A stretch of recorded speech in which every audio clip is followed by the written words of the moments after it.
Hello, everyone, and welcome back to Drop the Gloves with Wichita Thunder head coach Malcolm Cameron. Drop the Gloves is a weekly program where you, the fans, get to ask your questions and you get straight answers from the Wichita Thunder coach. In this week's episode, the coach discusses with us his team updates. He encourages young girls to take up hockey as a sport, and the coach shares with us his true thoughts about Rob. So let's get right to Drop the Gloves.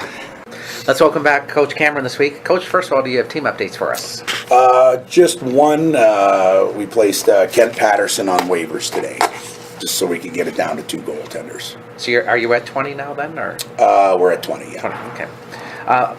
Talking about, first of all, last Friday you began a stretch of 6 games in 9 days. That seems kind of ridiculous. How do you mentally and physically get your team prepared for something like that? Well, it comes from a coaching perspective, is you don't spend a lot of practice time right now just because you're trying to manage your rest. You try and make the days when you are at the rink as short as possible so that it doesn't become mind-numbing, and even watching lots of video and things like that wears you out energy-wise. So we took the day off yesterday and had a real short, like 18-minute morning skate today, so just to get our legs going. And we won't skate tomorrow, obviously, just to manage our rest and our energy level. So, it comes with being mentally tough and realizing what you can do and what you can't do strategy-wise when you don't have a lot of gas in the tank. So sometimes you change up your game plan based upon the amount of energy that you have in the tank. Is there some advantages in the fact that you played in Missouri for 3 and Colorado for 3, so you're seeing at least the same teams to prep for? Yeah, there is. I mean, for sure it is. Teams have tendencies and certain systems and structure that they use, so it's a lot easier to make adjustments for sure. The third period has kind of still been a struggle for you guys of late. What are some things that you try to do? Is this fatigue at this point that's making it hard for the team, or what are you finding? No, it's all mental. It's mental toughness, and there's only so many things you can do as a coach, short of, blowing up your team and looking for other players. Guys just have to be mentally tough. We've lost a lot of games in the third period or overtime, and we have 14 one-goal losses. You find a way to drag those to overtime, you win half those games. We're in a playoff position right now. And it's mental toughness, and it's not necessarily because we have a young lineup and we have 9 rookies in the lineup. That certainly is a part of it. If you look at the guys that have been out of our lineup for the majority of the year, they were all second and third and fourth year pros. So you just can't find that experience out there, and that's one thing I wanted to talk about was the affiliation with Ottawa certainly hasn't gone as planned.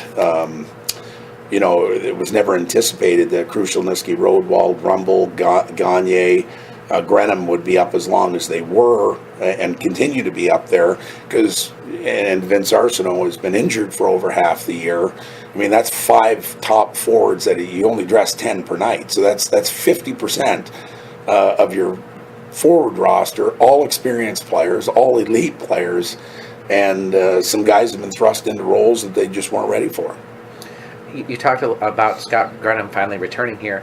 I wonder, for him in particular, he didn't really get a lot of chance to play up there, so is this kind of like a retraining camp for him right now? Yeah, he played 1 game in 2 months. So, practice is practice, but games are games, and for sure, and that's why he's getting a lot of starts right now. I think our goaltenders struggled while he was gone, and he's a veteran player, and I think right now he gives us the best chance to win each and every night. So that's why he's getting the bulk of the starts. What do you feel is how long do you think he needs to kind of get himself back into game shape? Hard to say. Everybody's different. So some guys can do it after 2 games. Some guys can do it after 2 weeks, 3 weeks. I don't know. Scott's getting better each and every day, and he's a very accountable guy. Right now he knows there's at least a goal per night that he'd like to get back, and unfortunately that goal per night has cost us. Now, it's got to go through 4 or 5 people to get to him, but we ask our goaltenders to make the saves they're supposed to make and pull a couple out of their butts when we need them to, and that's what we expect. Before we head to fan questions, I wanted to give you a chance to talk a little bit about your Super Bowl thoughts from this past weekend. as I said previously, the Patriots were the team to beat, and you got a veteran guy in Tom Brady who can settle things down, and there's a reason why people excel, and they're just tough mentally, and I don't think anybody ever thought that Tom Brady was going to be down and out, and he proved it once again. Pretty exciting. Let's get our fan questions. So we first of all start with John from Derby. He says, there a player on the Thunder that you think has what it takes to make it to the NHL? Well, that's kind of a loaded question. I would say yes, but then a lot of luck has to come into it. The basic core of things is to get better as a player, to go from the ECHL to the NHL, you have to have a couple of characteristics. Number one, you have to have tremendous work ethic. You have to have a tremendous compete level, and then you have to play with your heart. You've got to be extremely passionate about your job. So I would say yes, I do think that there is one or two on this team. I certainly think a guy like Jack Rodwald, who started the year with us and is now the leading goal scorer up in Binghamton, has a tremendous chance of making the NHL. And he's young and he's big and he plays hard and he's got tremendous speed. So he would be a guy for sure. Our next question comes from Brad from Wichita. He says, when I think of a rat, I think of someone who is sneaky, but the way you describe Ryan Teesink seems like you were using the term differently. What exactly do you mean when you call him a rat? Well, rats are annoying, and they're pests. So that's what he is. He's a pest on the ice. He does draw a lot of penalties. He takes a lot of penalties, but for the most part, I think it's probably 2-to-1 in terms of the ones he draws versus the ones he takes. And he's just an annoying player who works very, very hard. And that's what a rat is in hockey, is somebody who's just a pest out there and relentless. I think if you watch him skate, he looks kind of sneaky out there, that's it. Oh, it's hard to say. Next is Derek from Hanover. He says, do hockey teams have roving instructors that go around to the teams in the minors and teach players? If so, you seem like you'd be a perfect fit for that. Well, every NHL team has development coaches, and we will see Ottawa's here at some point. Coaching staffs in the NHL are so big now that every NHL team usually has a head coach, 3 assistants, a goalie coach, and 2 or 3 development coaches, which go down and work with their American League team, their East Coast League team, on top of their draft picks in college and major junior. So, that's something I definitely would be interested in at some point. The only thing with that job is you're not close to the competition. It's more about player development than it is, winning and losing, and I'm just not ready to abandon the competition yet. Our next one comes from Ethan from Wichita. He says, does the ECHL have a trade deadline? Yes, it does. It has a trade deadline, and we have also a European deadline for players that want to come back from Europe. The European deadline is February 15th. I'm not right off the top of my head, I'm not sure exactly the trade deadline in our league here. I just can't think about. I was thinking about it yesterday, but it's not close. Typically, it happens after the NHL's trade deadline, because you will see some ECHL contracted players, or not ECHL contract players, but ECHL players move during the NHL trade deadline. Guys that are on NHL contract and even AHL contracts. So us coaches at our level really dread the NHL trade deadline, because you can lose players and have nobody to replace them with. Next, we have Owen from Wichita. He says, as a former player, what are your thoughts about how close fans are to the action? I think it's great. I think, it's hard. I think people get a real perspective on the speed of the game the closer they are to the ice surface. I don't like to sit close to the ice because it's hard to watch what other teams do when I pre-scout a game. I like to sit back, and the higher up the better, because then it's like watching a chess match.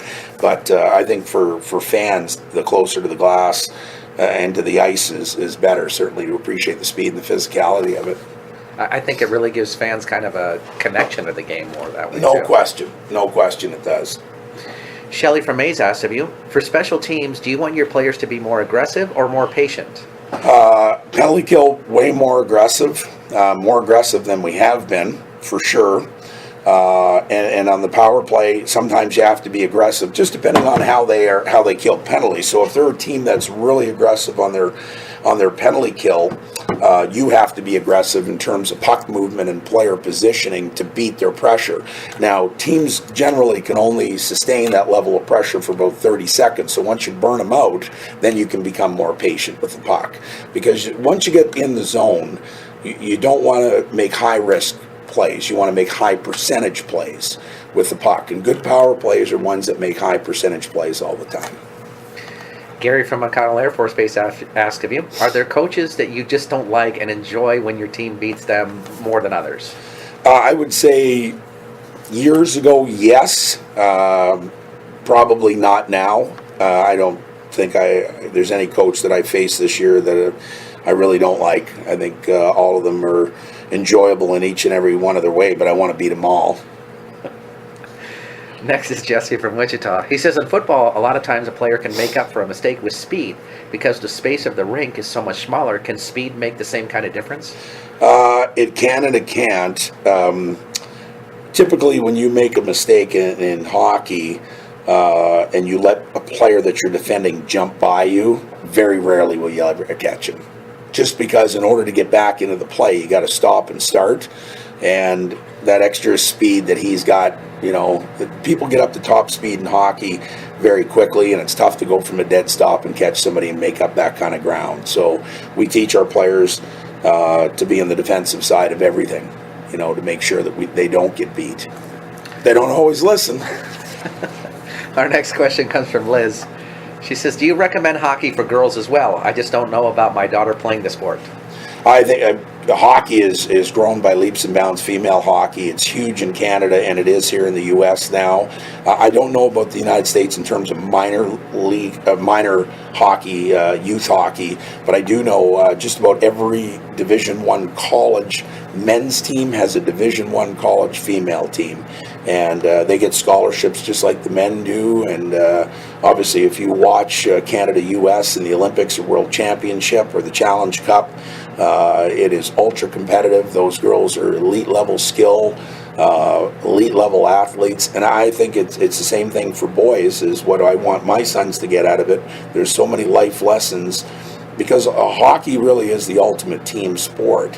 In football, you get a 54-man roster, and they're separated into defense and offense. So those are like two separate teams, and sometimes they don't have a lot of interaction with each other. In hockey, everybody has to work together. There's sacrifices that has to be made. You have to play within a structure. You need to share. You need to be emotional. You have to work in that team environment. You've got to face adversity. You've got to battle through injuries. All of the things that you would in a normal job, I think that hockey teaches people. Our last question of the week, the mean question. Luke from Wichita would like to know, is Rob as goofy as he seems? Absolutely. Thanks for joining us this week, Coach. Thank you. We want to thank Coach Cameron for joining us on Drop the Gloves this week. If you have your own questions you'd like to ask the Wichita Thunder coach, please send them to us at malcolmcameron@minorleaguesportsreport.com. That's malcolmcameron@minorleaguesportsreport.com. Please have your questions to us by Monday evening so we can give the coach a little time to review them before we record the show. I'm Rob Paneer, the managing editor of the Minor League Sports Report, and we'll see you next time on Drop the Gloves.